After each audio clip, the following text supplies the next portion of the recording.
Welcome to Burning the Ships. I'm your host, Jason Seward, and today I've got a very, very exciting guest for me and for you guys listening, because I would imagine most of you, if not all of you, know who he is or have seen his content on social media.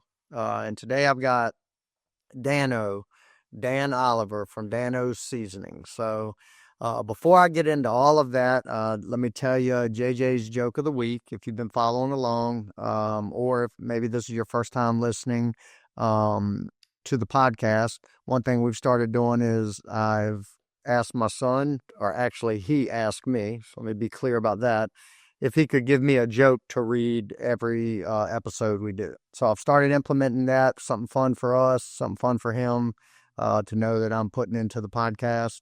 Um, I finally got it out of him. If y'all been listening the last several weeks, he has been telling me he's making these jokes up. I was pretty certain he wasn't. Some of them I had heard before, but he finally admitted or confessed to me, admitted whatever, that he has a book or some kind of app he's looking at to get them. But nonetheless, it's fun for us to kind of connect with and bond over. So what I've got him doing now is he writes the jokes down and I actually open them in real time as I'm reading them. So here we go with JJ's joke of the week. Okay. What did the mama cow say to the baby cow? It's past your bedtime. That's JJ's joke of the week. It's a pretty good one. I like that. I hadn't heard that one before. So now on to the episode. I am very excited to have Dano on today. It is, and my excitement goes beyond just the fact that he's such a popular social media figure, and his business is absolutely blown up over the last 5 years. And he gets into all that in the episode. So I'm not going to spend a lot of time on that.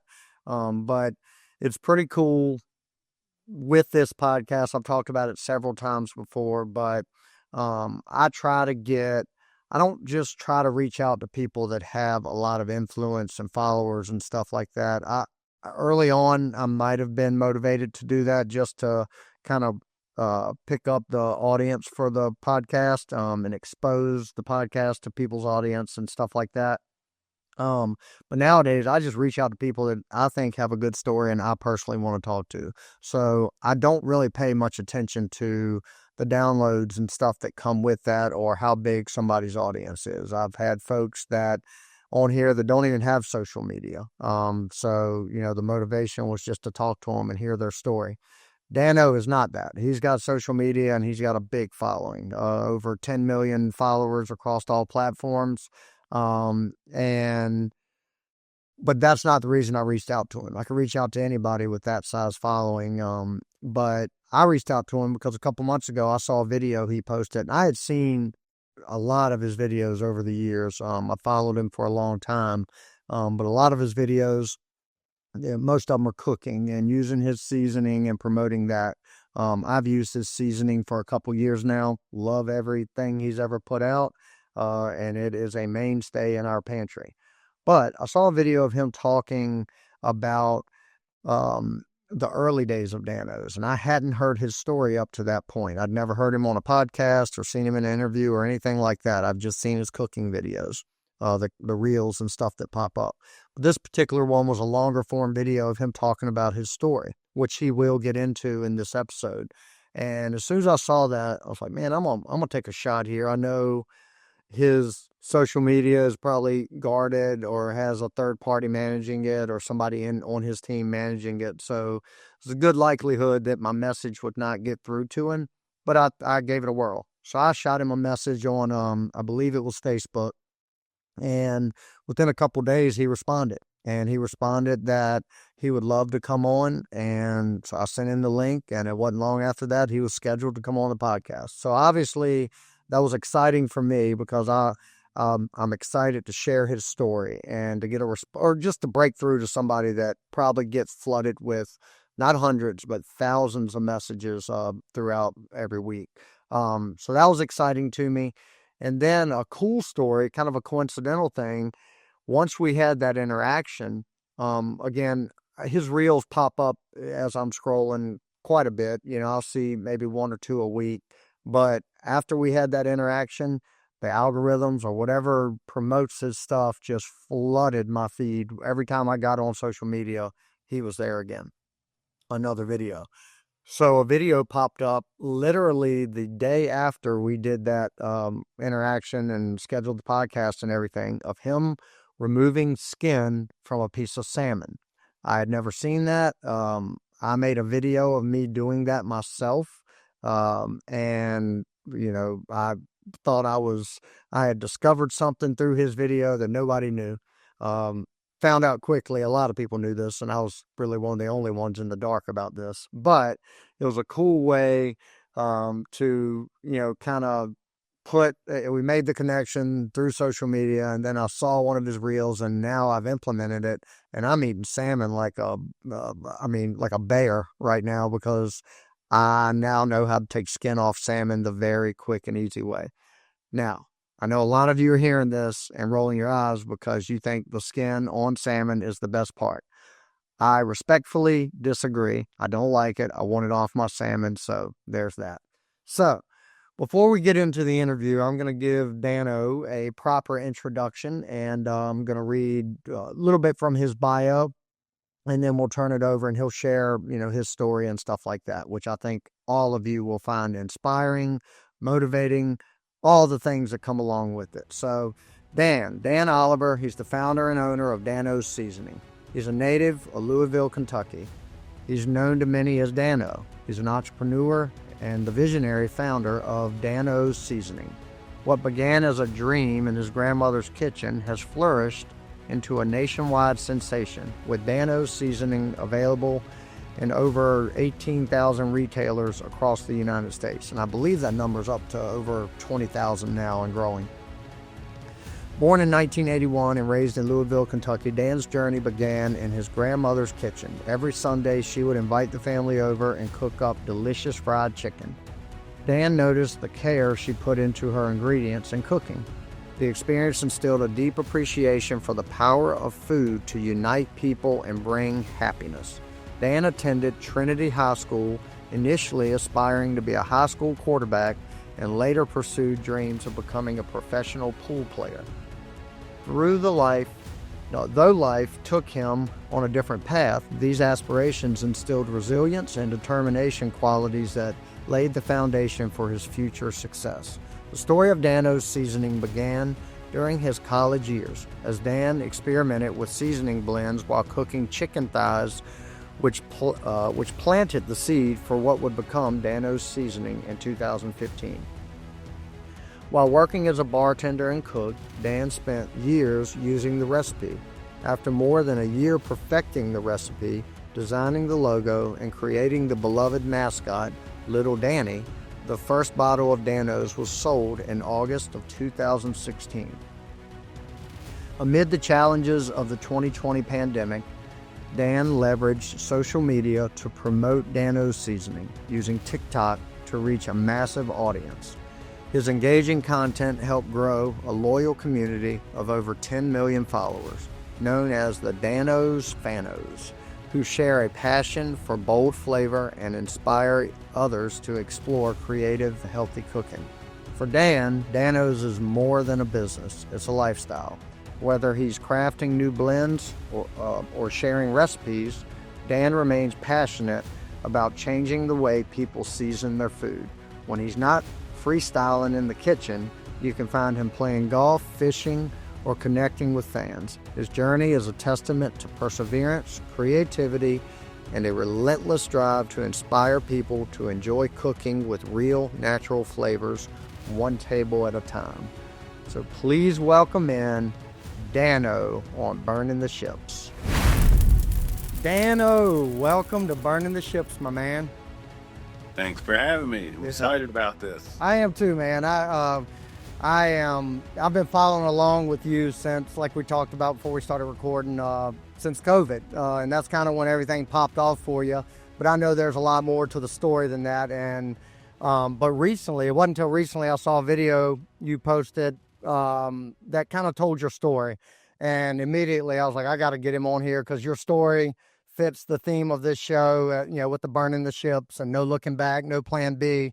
Um, I reached out to you and, I'm very thankful that you responded and agreed to come on. So now we got Dan Oliver. How you doing? Great, man. I'm glad you reached out. It's it never gets old to me telling the story. I think that in my early days, it was all about this like vision and this mission that I had. And now that I've become more successful, a big thing to me is like giving back and telling my story. Just being able to tell my story and tell people like, hey, I wasn't cut from the cloth that's supposed to be successful. I just had a drive and determination and no plan B. And I saw my vision and I went all in and I never gave up and I just kept going. Yeah, and I want to touch on all that. I kind of, when I heard your story and that little video you made, the thing that stood out to me is like I probably was like many others thinking that in 2020 you start making these videos, it takes off, and then boom, you're an overnight success. But it goes years before that, and I found it fascinating, kind of the grind and the vision you had years before it popped off, and that just happened to be the thing that popped off. But if it didn't, I feel confident now knowing your story, something would have popped off at some point because you were not going to give up. So let's let's start back in the early days. So have you always had an entrepreneurial mindset and it just took the right thing and the right time for it to pop, or is this something that kind of came later in life? No, it was 100%. I've been a dreamer since day one. Ever since I can remember being a little kid, school was never my thing. I was always struggled in school. I actually got held back in first grade, so I went to first grade twice Awesome. because like my reading level, they're like, you better hold this kid back a year. Right. So I always had, but it's funny, my dad told me several years back, and he's like, I really think that what I told you when you were an infant, this was when he was building his business and like insurance. And he said he used to grab me out of my crib and just pick me up, and I would just stare at him. And he would talk to me and say, like, you know, don't listen to people that say you can't do it, and like you got to dream big. And so something that he said to me when I was a little baby, because of course I don't remember this, but somehow I kind of do. And I always remember like my entire life, I was always a dreamer. I was always like, it was hard for me to pay attention in school. It was hard for me to read any books, still hard for me to read any books just because my mind goes elsewhere. I'm thinking about other things and ideas. And so anybody that knows me from before Danos will tell you that like, oh, I knew he was going to be successful. It just took like him to figure out what it was going to be at. You know what I mean? Because I, Yeah. I was always dreaming and talking big ideas. Yeah. Yeah. And I can definitely relate to a lot of that in the sense that, I mean, I absolutely hated school. I mean, hated it. And that was tough on my mom. I was raised by a single mom, but that was tough on her because my hate for school caused bad grades. I was just disruptive and all that. But at the same time, I always was dreaming about, what's going to happen with me. And like, I'm not going to conform to the normal um, culture of get out, go to college, get a job, do all that, Right. which I ultimately ended up doing. But that my brain was not that way when I was a kid. And you said something interesting about your dad saying that. A couple thoughts there. Number one, kudos to him for encouraging it because most parents want their kids to go as conservative as possible, to have the good job, the good benefits, to be in the box, I guess. And to have your dad at such an early age speak that to you is powerful. And it reminds me of kind of similar to, I don't, are you a golf fan? I love golf. Okay. Have you read the Thank- Tiger Woods book? I I have don't know. not. Okay.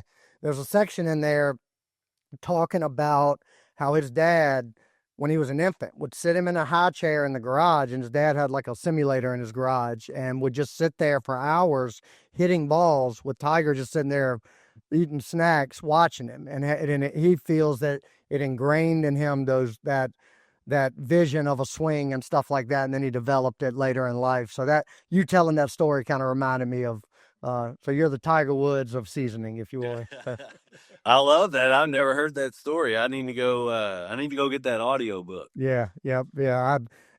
I say I read that book. I listened to it like I do There all you go. books, but I can't read much of anything. But so cool, man. So your dad, you kind of encouraged that from an early age, but you mentioned you didn't like school. You had to get through school. So kind of how did you work through that with this constant, vision of something bigger, hating school? Where did that take you? Where did that vision take you from there? Well, let's go back to my high school days. And so I recently was a keynote speaker at some of these guys that just graduated. Maybe they're still trying to figure out what they're going to do, what their path's going to be.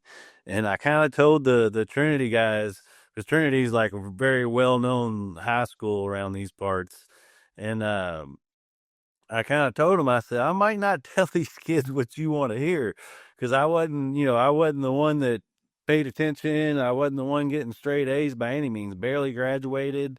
Carried a chip on my shoulder towards Trinity for quite some time because when I was a freshman, I remember I played both ways on the freshman team. At Trinity High School, you can only play on freshman football. It's so big, they don't allow you, no matter how good you are, you can't play the level up.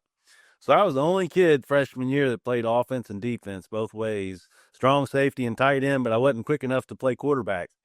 And yeah, imagine that. But so anyways, I kind of carried this chip on my shoulder. I ended up quitting my junior year, early on junior year, because basically they wouldn't even look at me to play quarterback. And so I was like, well, if I can't play my position, I'm done with this.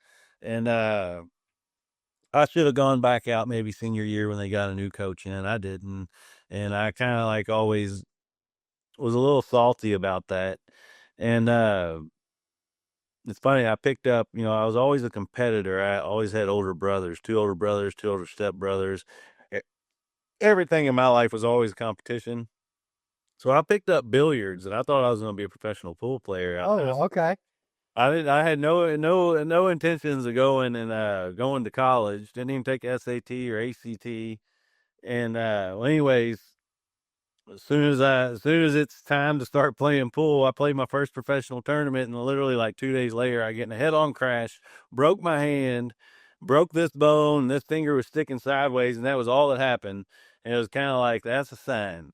That's a sign that I'm not supposed to be playing pool. Well, shortly thereafter, I went to school with some buddies. They had an opening at Kentucky, and I was like, my buddy was like, you need to get your ass down here, go to the community college. Like, we got a spot here for you. And so that's what I did. And I really applied myself because at this point in my life, it was like rock bottom. It was like, I got to do something. I got to figure out what I'm going to do because I always had these ideas, So I went to the community college, made the dean's list for like 2 years in a row. But then I remember talking to my one brother, and he's like, man, I'm killing it in the insurance business. He's like, you should get back here, jump into the insurance business. He's like, it's so easy, you'll kill it. And so I came back, got in the insurance business, ended up being, I guess, a great experience in the long run, but it wasn't for me. Uh, I wanted to be selling something you can touch and feel, like season or taste, yeah. and not the intangibles. But anyway, so I did insurance for a couple years, and then I found out real quick that wasn't for me. And then I did manufacturing sales for electronic engineers, so I kind of got to see the world of manufacturing. Got to go into any sort. It was kind of like How It's Made. Everybody's seen that TV show. I got to live that. I got to go and talk to all these maintenance managers at all sorts of manufacturers. And so for 5 years, I got to experience this manufacturing equipment and how manufacturing processes are. And so when that fell through, that's when went into bartending. And then Okay. shortly, 5 years of bartending, and then we got into the seasoning. Okay. So let's unpack that. First of all, the insurance, but you said your dad was in insurance also or had an agency? He started in life insurance. Like when I was born is when he started his life insurance, and now he's more financial planner. But that stemmed into the financial planning, and then that's what my brother did. And my other brother, my stepdad was a big financial planner. So like everybody in my family was like, "Oh, I'm gonna be in insurance and financial planning." Right. And then I tried it, like I said, for the 2 years, and it was like, yeah, that wasn't for me. Yeah, so I worked for I worked for Virginia Farm Bureau for 17 years, and Farm Bureau is real big in Kentucky also, Yeah. but so I that was, kind of my gig for 17 years before I burned the ships and went all in on real estate. But so I know the insurance world very very well, and when you describe, you know, selling a product that's not tangible, that was always my struggle. Yeah. Like I was good at it. I could sell the idea of you need this product to take care of whatever risk you have, but I hated the fact I didn't have something to show them tangible, and Yeah. to actually benefit from the product I was selling. Something really bad in their life had to happen, and that always, I struggle with that as well. Right. But so you go from that. I would imagine the manufacturing sales gig gave you some, probably didn't know it at the time, but probably gave you a good insight onto what you ultimately ended up doing with the seasoning, because you got to be in the weeds and with all that. And then you go to bartending. When did the seasoning, like when did that idea come about? Was that years ago, or did it slowly evolve? I mean, I'm curious to know how that evolved. Sure. So I'll tell you the whole story about how that happened. January 2015, I've been bartending for about 3 years, and that's when the idea hit me. But it was funny because this was like the little bar. It was a pool hall slash bar. They had like 12 pool tables in there, so they had pool leagues all the time. Well, that was always my little hangout. And so when I lost the manufacturing job, I knew the manager there. And I was like, man, I'd really like to be a bar back here and like get into bartending. And he's like, oh, I'd let you, but there's just no openings. Like it was a small place. They only had a handful of people, and it's like there wasn't shifts to go around. And so I was like, what about the kitchen? And he was like, you want to work in the kitchen? I was like, I love to cook. And he was like, well, you can start in the kitchen. I was like, cool. When do I start? He's like, come in Monday. So I took a job making $10 an hour. And I just told myself, I'm like, all right, I love to cook for people. I'm just going to do this because I wanted something different. And I'm going to work my way into bartending. So it took about 6 months, but what was cool is when I was working there, like I said, we used to cook and run these specials for the pool leagues. Like it would be every pool table was taken. So it was a big deal from 7 o'clock to 10 o'clock every night. It was pool leagues going on, and I would run a special. Well, there were several times where it said herb crusted chicken with mashed potatoes and this and this. It didn't say Dano's herb crusted chicken. It just said herb crusted chicken, but I would literally make my seasoning at home, bring it in a big Ziploc bag, and I would make this herb crusted chicken for people. Never thought to call it Dano's. Never. My ideas were big and beyond making seasoning, right?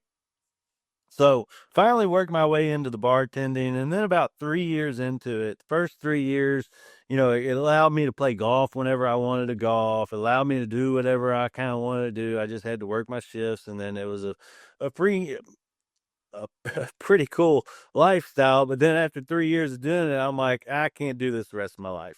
I gotta get out of here. This is gonna be the end of me. Like it's just too much.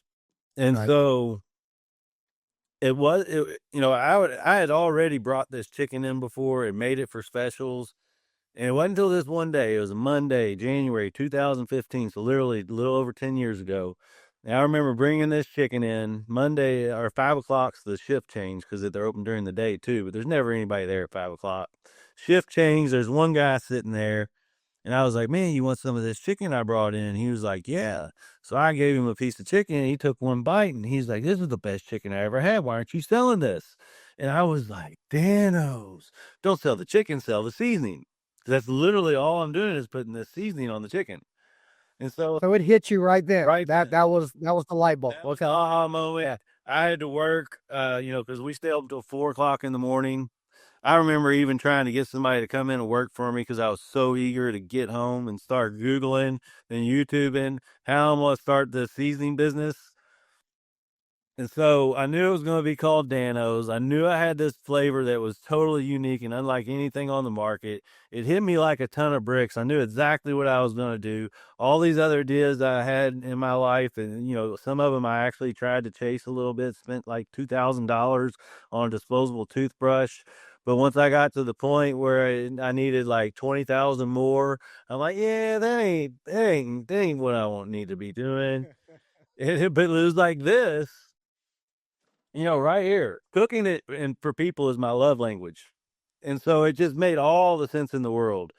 The name, great name, Danos. What a great name. And it's like, I need to come up with a logo. My little fisherman guy, call him Little Danny. I pay the guy in the kitchen $100 to draw him up. It was, Really? yeah.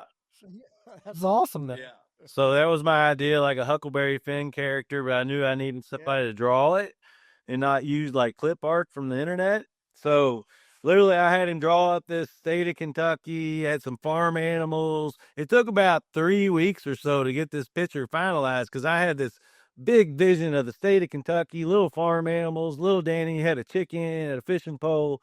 And once we finally got it, I gave him the $100. I remember it was at the end of the night, and all the other bartenders were like laughing at me that I paid him $100 for this drawing. And I'm like, it's my logo. You know what I mean? I wasn't laughing about it. But so, anyways, so I registered the business April 13th, 2015. And it's funny because when I got to the end of 2015, I hadn't sold anything. And I remember my CPA, my buddy who was doing my taxes for me, he was like, "You owe $175 for this business you started." And I'm like, "Well, I didn't sell anything." He's like, "It doesn't matter. You started a business, you owe $175. And I'm like, "Okay, next business I start, I won't start until I'm ready to rock." Right. But so, anyways, it took me about a year and 8 months or so. I packaged my first bottles in August 2016. I got a manufacturer's permit at my buddy's restaurant. I would pack up all my supplies, go to his restaurant, unload, blend everything up. It'd take me 8 hours to make 200 bottles, start to finish, and then I could go to a flea market or something and sell them really quick. I say flea market. I never did a flea market. It was a little farmer's market on the weekend. It was like one day on a Saturday, and I'd go there for 4 or 5 hours, and I'd sell the heck out of it. People loved the product. We also got into some small little grocery stores called Paul's Fruit Market, and when I started to really like sample the product, I started to realize why people weren't buying it. And it's like, okay, it had a pinch of sugar in it. Literally didn't have to put sugar on the nutrition panel, but it was in the ingredients at the very last thing because it was a pinch, because that's how I made my recipe, with a pinch. And so I literally put it in there because it was like, that's how I made it. Well, then I was like, well, I need to take that out and I need to lean into this low sodium because that's like how I can make myself different. So I always marketed like it's made with the right amount of salt, no sugar, no chemicals. Why aren't the big companies making seasoning like this? Also, why you can use more. And, that keeps them coming back, the consumption rate. But that's actually like, it's not a gimmick. It's how you use the product because it's not packed full of salt. Like you buy the other like Cajun seasonings or whatever, they're 300 milligrams plus the sodium. Well, if you season it like I do, well, you're not going to want to eat that chicken or whatever it is because it's just going to be way too salty.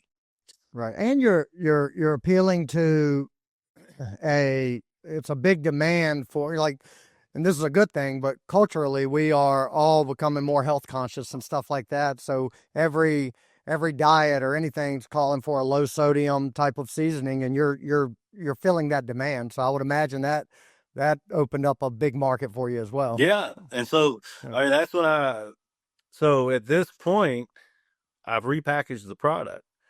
I was like, pump the brakes. I'm not gonna sell another bottle of Danos other than where it's at. I'll keep them stocked till I get the new product.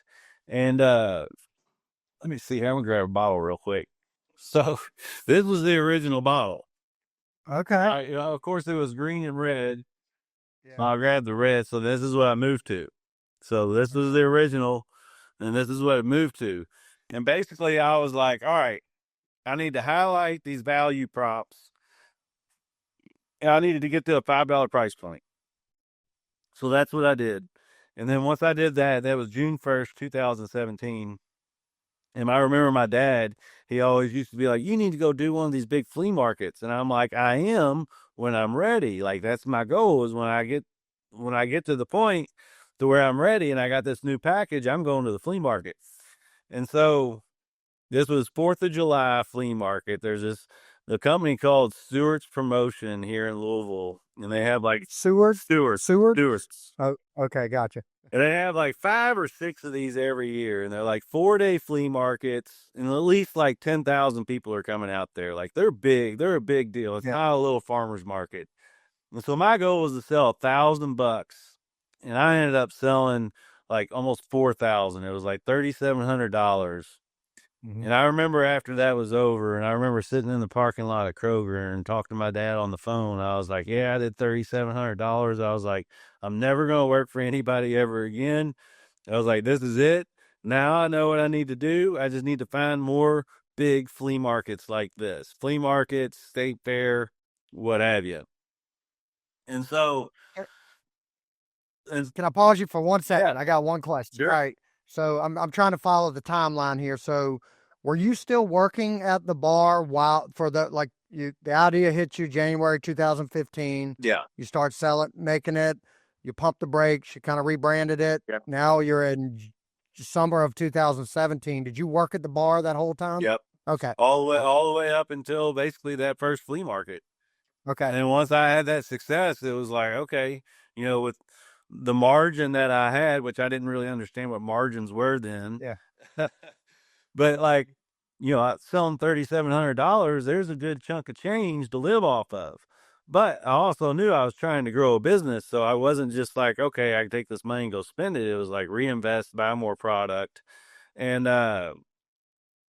so, yeah, that was 2017, and I was like, all right, find more flea markets. So then I just started using Google, and like I traveled, to Tennessee to go to one of their flea markets, and it wasn't as good, but it was still like, doing 2,000 or $3,000 is good to me. So it beats bartending, right? Right. So it was literally for the next 3 years of my life was going to these festivals, flea markets, anywhere I could be on the weekend, putting my, cooking some chicken and sampling it out.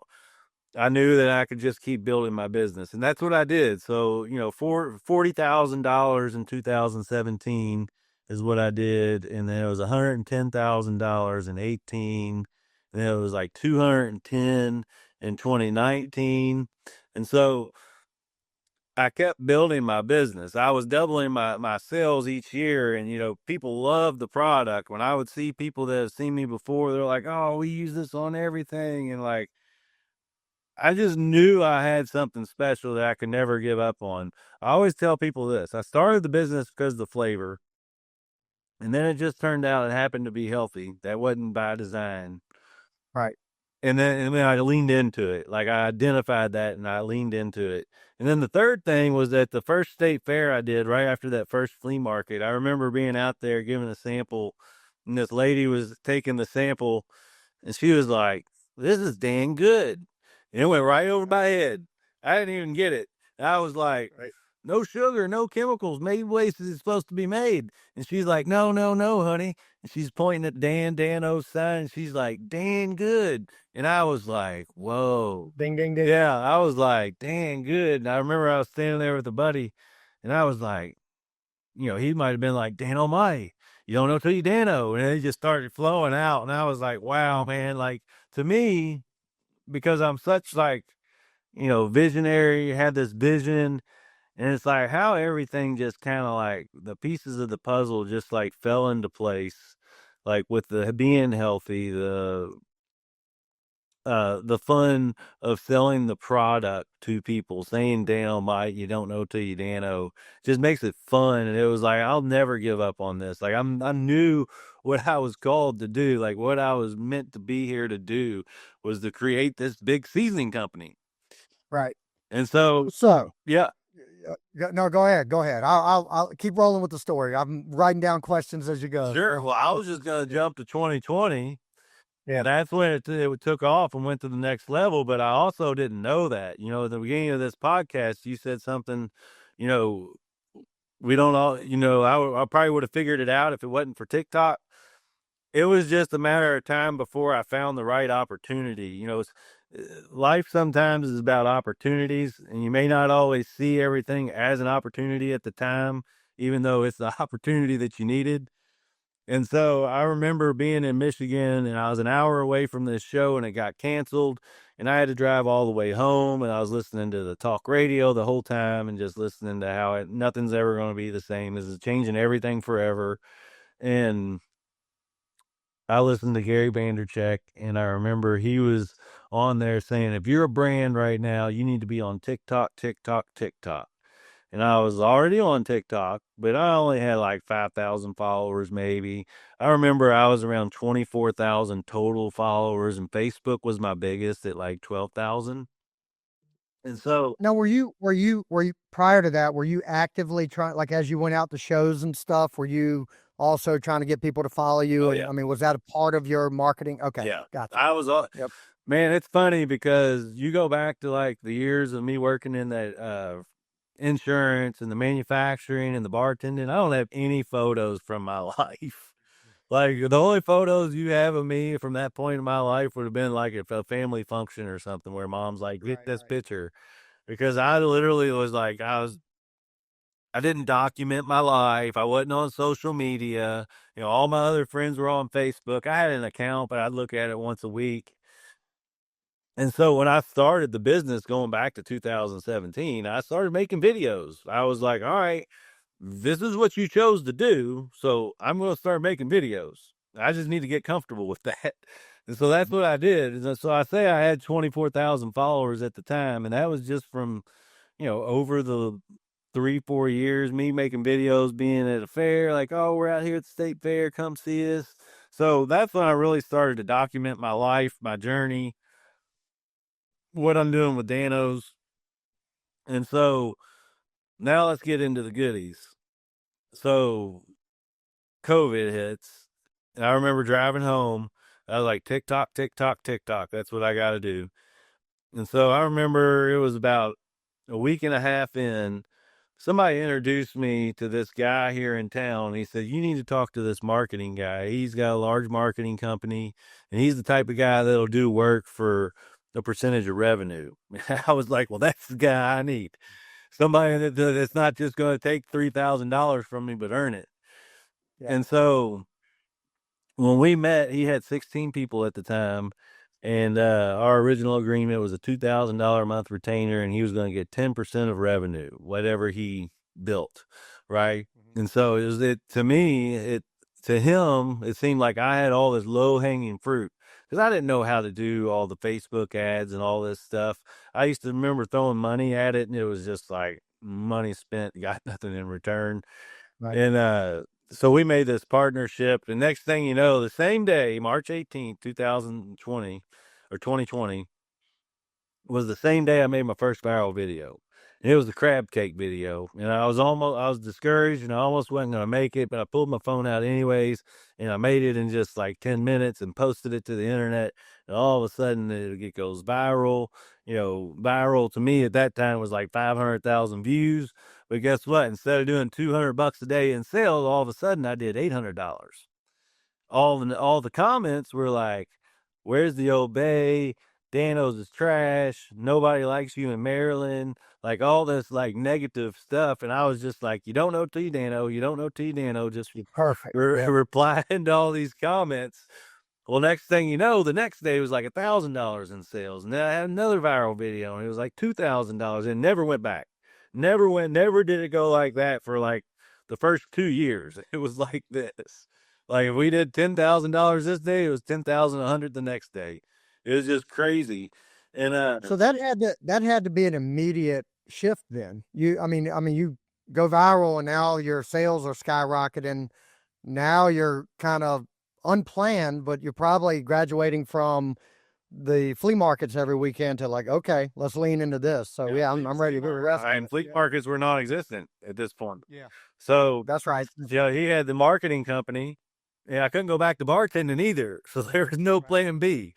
It was all in on social media. Like that was the way I was gonna make it. That was my burning the ship. It was social media. Yeah. And so we leaned, let's just say this, we had that marketing agreement for about a month. By March 28th, we had made a full partnership agreement because I literally was in my house.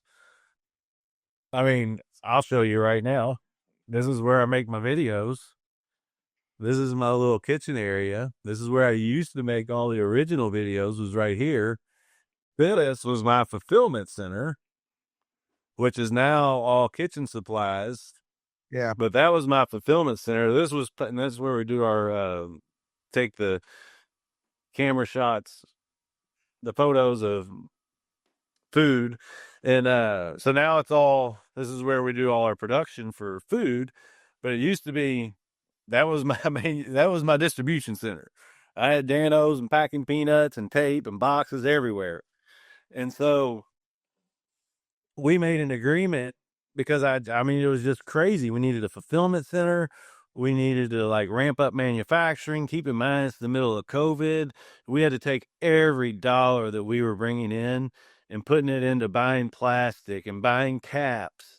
And we were buying caps, loading up on them for a year because we didn't know what was going to happen. We didn't know what our trajectory was with sales, because it just kept getting better and better. And it's like, well, let's take this 50,000, about $50,000 worth of bottles, Yeah. because we just didn't know. And plus, it used to take me 3 weeks to 4 weeks to go from like, I need to make 10 pallets of product. And now all of a sudden it went to like 3 to 4 months. There was one point to where it took like 6 months to get bottles.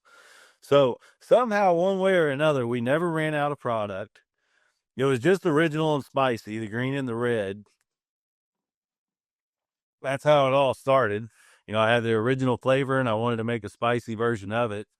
And so, we made this basically agreement to go in business together. And the agreement was to change the world. To me, one thing he'll tell you is like when, he was used to making business deals with other people. And he said, the one thing that was special about me is it wasn't about money. It was about getting this product out there and changing the world and showing people that there's a better product for you. And so we were just motivated to do that. And, I set this up from the beginning. People ask me all the time, they're like, you could never imagine getting this big. And I'm like, well, actually, like my vision from the beginning was to be really big. And so I kind of like, the reason I went from this to this was for retail, to be in retail. So our goals changed from, I'm not going to say changed. Our goal was to get into retail. And it wasn't until 2022, like April 2022, that we went nationwide in Walmart and Kroger at the same time. And so what we did in that time of like 2020 and 2021 is we were starting to build, how are we going to get this into these stores? Well, we got to build a pitch deck that looks good, that tells them that we need this product. So we are number one on Amazon. We started to sponsor NASCAR. We sponsored a racer for like $20,000, which we couldn't afford, but we're like, we're going to do it because we're going to make this look way bigger than what it is. I love it. And we're going to still put that in our pitch deck to Walmart and Kroger and be like, look what we're doing. Yeah. You know what I mean?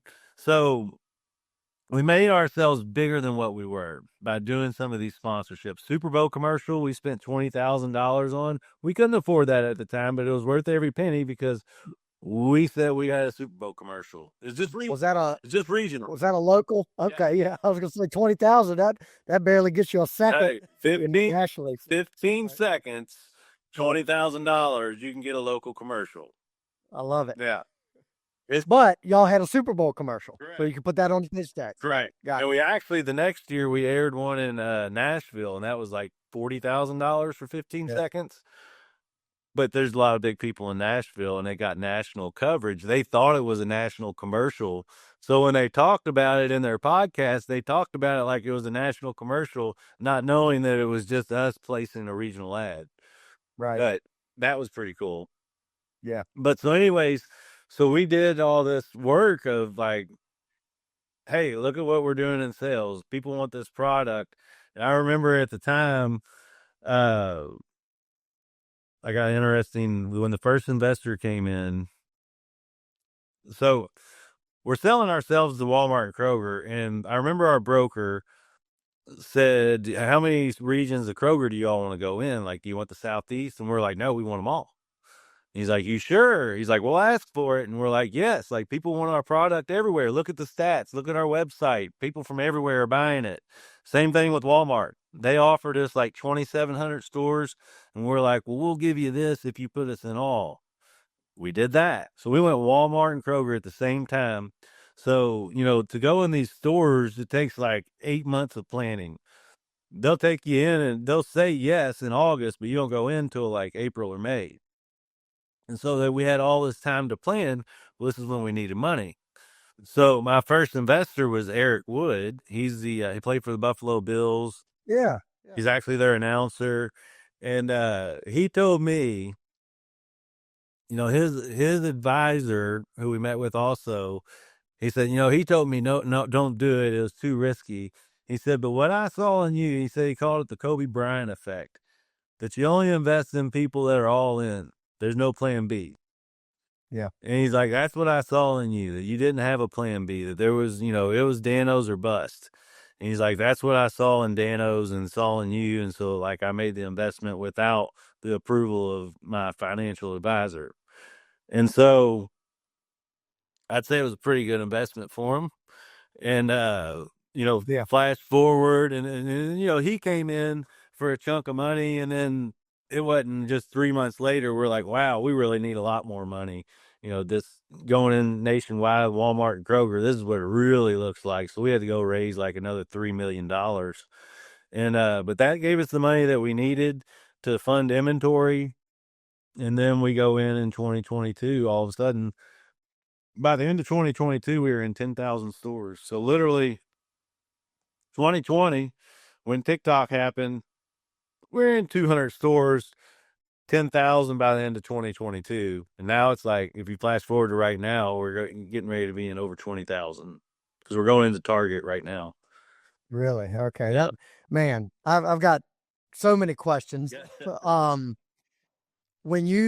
So you talked about selling this vision to investors. I love how you touched on how, you kind of had to posture up bigger than you were at the time because you believed so much into where it was going to go. So I love that side of it. But with that, so like when you answered Kroger, we want all of them. We want all the stores. Walmart, we want them all. We don't just want a region, we want them all.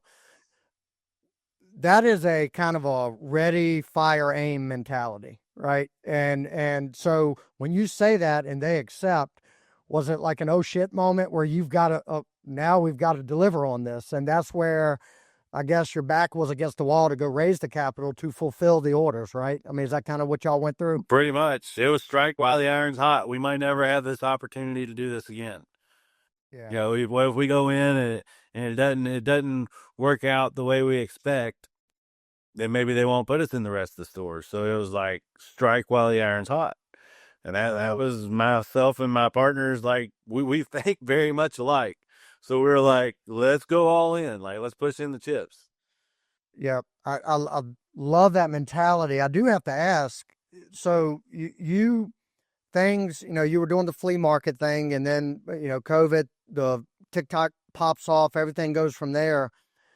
But, and you've kind of alluded to it in your story, you never had any formal business training, entrepreneurial training. Did you have any mentors along the way to help you understand how to put together a P&L and how to analyze, projections and stuff like that? Or were you just literally winging it as you went? I'll say this. Some people ask me, like, what's one bit of advice you can give to people? And it's like, learn how to be resourceful and figure things out. That's what I'm good at. I can figure anything out. Like I know how to hustle. I can figure things out. I got a lot of common sense. I got a lot of street smarts. Uh, but I will tell you, this was when I had this product. I was at Paul's Fruit Market, and a guy came in. I believe his name was Tom King, I want to say, and I haven't talked to him since. Mhm. And he started asking me questions about my product and when you start, why'd you start, and he's like, when are you doing your next little setup like this? And I was like, well, I'll actually be at LA Fitness, the gym, tomorrow. And he's like, what time? I told him, and he's like, you mind if I come see you again? And I'm like, that's totally fine. Sure enough, this guy comes walking in, and he's like, hey, he's like, I just want you to know. He's like, I admire the fact that you like started this business and you're putting yourself out there and you're taking a risk. But he said, I asked you a couple questions yesterday and I could tell you needed some help.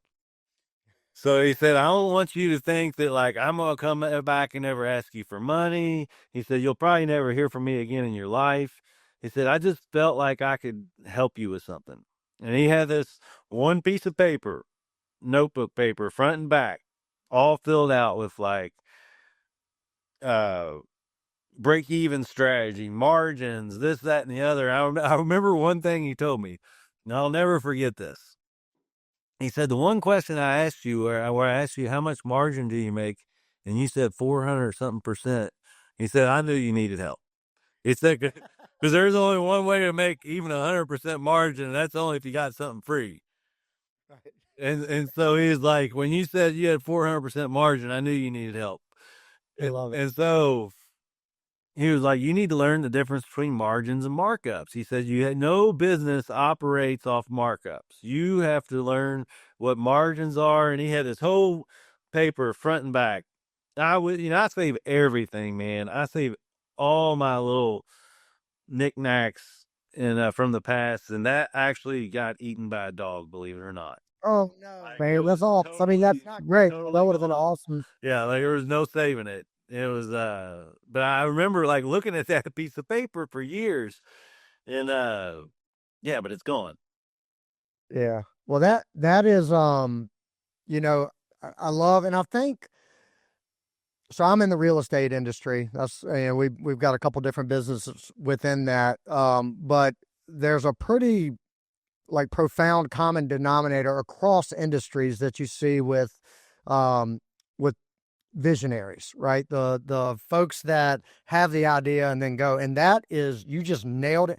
I'm so glad you answered it that way, that they are all resourceful. They may not have like 99% of the things that need to be figured out. They may not have the answers, but they are resourceful enough to connect with the right people that have the answers. And then as they grow, they delegate to those people and give trust to them while they continue seeing things and coming up with ideas. And you are a great example of that, because you're just idea after idea. It sticks. Now you got to pivot. You got to pivot again. You got to do all these things, and you just make it happen through resourcefulness and grit and all that stuff. And that, like, I interviewed John Hewitt a couple months ago. He's the CEO of Liberty Tax and Jackson Hewitt Tax. And he said, give me, like, as he was building his business, if I had the option of 100 people that are geniuses, they're just badass geniuses, engineers, whatever you call it, or 100 people with fantastic attitude and grit, but no skill sets. Give me the people with attitude and grit, because I can train them how to do a job. And it seems like you approach it with that same mentality, from a culture standpoint. Is that accurate? Absolutely, for sure. Entrepreneur mindset, man. Just learn how to figure things out and how to make things make sense. I remember early on, I mean, this was, I said I had the aha in 2015. Well, I remember in like 2014, somebody introduced me to The Secret. And it was all about manifestation and visualization. And I remember there's one part of The Secret because I had the audio book, and there's one part to it that I'll never forget. And the lady was like, you have the vision to do something, and like as long as you're like on the path of doing it, the people are going to come into your lives at the right times. And that I couldn't be a bigger like testament example of that. Like, cause I knew how to take this business. I call it rob Peter to pay Paul. When I needed money out of the bank, I took it, and then I just figured out how to get more in there. I always joke around, but maybe not a joke. Maybe it would happen one day, but I say I might write a book called 100 Overdrafts Later. But Love it. I know what it feels like to be overdraft all the time and overdrawn, but the right people at the right time. I got from A to B, right? I did all the flea markets and the festivals and got to this TikTok point, and then things started to explode. TikTok gave me the eyeballs that I needed, this right partner. Like I didn't have to go talk to 5 different marketing companies. It was like, this is the guy. Like I'd talked to marketing companies before, and I was like, where has he been the whole time? Like, this is my guy. And so it was like one thing after another, just the pieces just fell into the right spots. And now, we're looking to raise money again. And it's like these people that are just coming out of nowhere almost is like they're sent for a reason. It's like this vision and this mission in the business is like just getting bigger, and like the bigger you get, the more like influential and like more solid the people that come into the business. Yeah, It's just yeah, happening. no doubt about it. And you, I mean, with it as the visionary, that's got to be satisfying to see it all come together, right? Because you probably had. I have no doubt you had a lot of people early on like, what is he doing? Like what is this all about? And Especially early on. yeah, and you being competitive, I would imagine that's a driver as well. Yeah. But to see it all come to fruition, I love hearing stories like this. Where, well, let me ask one question before I ask this. When you make a lot of videos, and this is just a curious question, make a lot of cooking videos. Who eats all the food? Well, I do. Whoever's filming, there's always Right. 3 of us here, so there's always a camera person, the editor, and then myself. And a lot of times, like if I'm making something big, I'll invite other people over. Yeah. But what's cool is all this time, I mean, 10 years, I've been right here in this house, right? Crazy. Like when COVID happened, I knocked down this wall over here, got rid of my kitchen table, brought in my little fold up table, and I was like, I'm bringing the show to the internet, right? Yeah. So the cool thing is we're now building our new office. Like this is a brand new office that we literally like we put up the walls and everything. Like we built this place basically. Right. It was already built, but we're building out the inside. And I'm gonna have a Yep. giant studio inside with a prep kitchen, the studio, a little space where we could even have 10, 20 people like watch me cook. Yep. So here in the next probably be done for sure in the next 3 months. And this is going to be super exciting because I guess one of the problems that I've always had to kind of deal with is we've always had our office over there and I'm always over here because we got to make so much content. Now I'm going to get to be a part of the culture, a part of the office, and like I'll actually be there now. Right. So it's going to be No, yeah, that's fantastic. fantastic. Fantastic. Sorry. As far as so the food, but where do you get the ideas? Like you've got to constantly come up with content. Where because it's all. I don't know how many of your reels are saved on my phone that I haven't tried yet, but I like every one of them looks fantastic. So where do you get these ideas from? Man, a lot of times every Monday morning we have a social media content strategy meeting where we Yeah. basically go over what we posted last week, what did well, what are other creators doing, if there's any trends we need to be aware of, how many film days do we have this week, what do we need to film? Now that we have 12 flavors, I'll never run out of recipes. There was a time in 2020 before Chipotle ever came and it was still just original and spicy that I was like, I need a new product because Yeah. I'm running out of things to make. Yeah. Now that I have 12, I'll never run out. I mean, they come pretty easy. I mean, how many different ways can you make chicken thighs?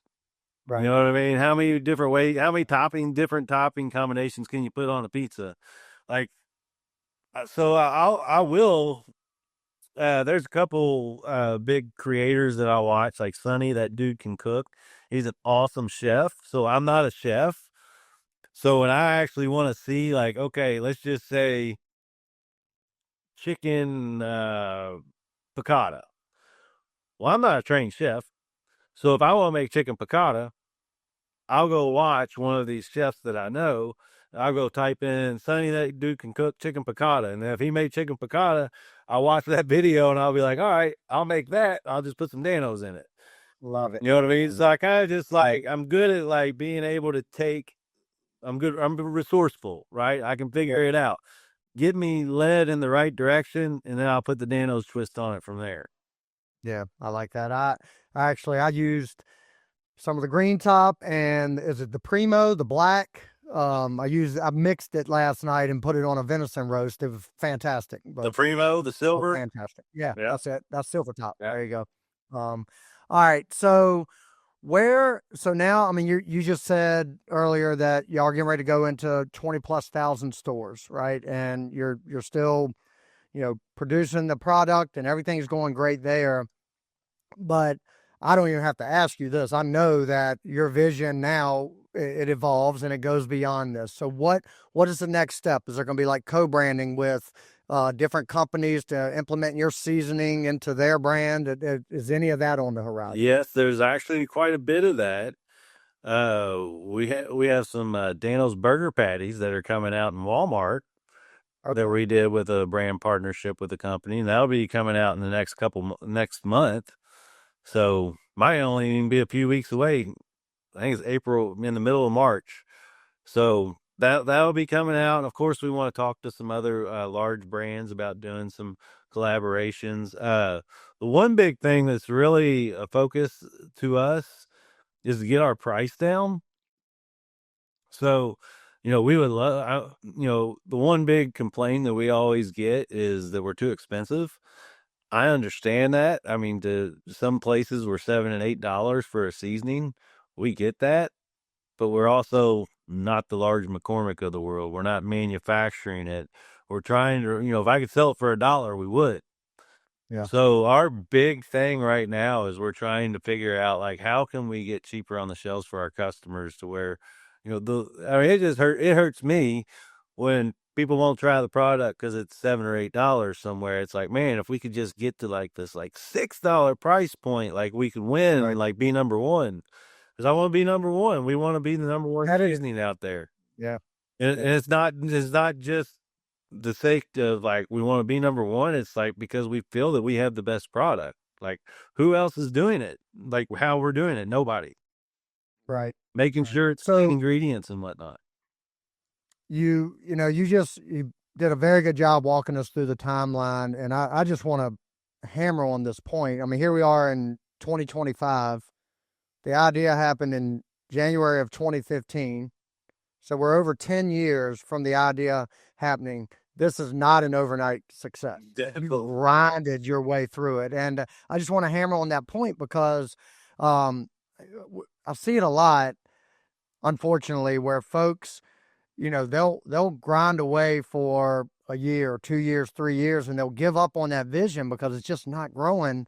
And how many would-be millionaire and billionaires quit a month before COVID happened or a month before something popped off that could have done that hockey stick growth and they never realized it because they gave up on that vision. And you're a great testament to you grinded it out literally for 5 years trying to build this thing and you weren't making a ton of money doing it. And then you never gave up on it and it took off. And you combine grit and that unwillingness to give up and you're resourceful and all that. If you don't give up, whatever you have is going to take off eventually. Like if it's a solid product. Gotta have a good And you're proof product. of that. Gotta have a Right, good exactly. product. That I mean, 100% you, there. I guess you could go forever if your product's not great. I mean, hopefully you figure it out. Hopefully somebody slaps you upside the head at some point if it was not a. You there? I'm sorry. I was trying to put it on low battery mode because I think I only got like Okay. 7% left. All right. Well, we'll start wrapping it up now. But Dan, I as far as, I mean, obviously you've gotten to where you are now. You've got an organization now, right? You've got folks in the right places to run the right departments and things like that. Um, has that, kind of realizing the vision, and I know it changes over time, but has that now reached a point where you can take a breath and look back and say, I'm proud of this, and take some days to golf and things like that? Have you realized that success yet? No. Okay. I play less Okay. golf now than I ever have. Right. Yeah, when I was bartending, I was playing 3 days a week. Now that I got a busy, successful business, I golf like once every 2 weeks if I'm lucky. Right. Now I do go out and practice maybe 3 times a week because I can spend an hour on the range. It's just hard to find 4 or 5 hours. Yep, I get it. I get it. Yeah, But I justified, my business partner and I just joined a local country club this year. The only reason I did it was if I'm paying to be a part of that, it's going to force me to go out and get my money's worth, right. and play some golf. And I also justify it for networking and stuff like that. So, but yeah, man. Well, Dan, I really, really can't thank you enough for this. I know, as you mentioned, you're, a very busy man and you got a lot going on, and to take time and share your story with me and my audience, it's inspiring. I hope it inspires some folks to just keep going and keep trying and things like that. And you're the perfect example of no plan B. You just dove all into this and here you are, right? And, got to have the good product, got to have the good vision, got to have the resourcefulness, and you're a good testament for that. So, with all that said, do you have anything else from an advice standpoint or an inspiration standpoint you want to leave the folks with? Man, like we said earlier, be resourceful. Learn how to figure things out. Make sure you have a good product. Believe in what you're doing. Treat people right. Because nobody wants to work with a jerk. And Yeah, shoot. right, and so, man, there's so many things I could say. Just Yeah. be resourceful. Learn how to figure things out. Be nice to people, and put others first. And Yep. Well said. Well, I appreciate you, man. Again, I can't thank you enough. And, I hope that, we're going to drop all of your links, and, a lot of folks already follow you, obviously, but links to your website and where they can order and your social media and everything. We'll drop that in the show notes, Dan. And again, I appreciate you taking the time and joining us on Burning the Ships. that's right, baby. Thank you, man. It's been a pleasure. Yep. All right. Thank you for tuning in to this episode of Burning the Ships. I want to give a special thanks to our sponsor, 608B Capital, helping real estate investors secure fast, reliable funding to fuel their boldest moves. If you're ready to take your investing to the next level, visit 608bcapital.com to learn more. If you found value in today's episode, please take a moment to rate and review the podcast. Your feedback not only helps us improve, but it also helps us reach more people who are ready to burn the ships and commit fully to their goals. And don't forget to share the episode with someone who needs that extra push to take bold action. I'll leave you with this. Burning the ships isn't just about removing the option to retreat. It's about unlocking the courage to charge forward. No matter the odds, the past is behind you and the future is yours to conquer. Thank you for listening, and I'll see you next time on Burning the Ships.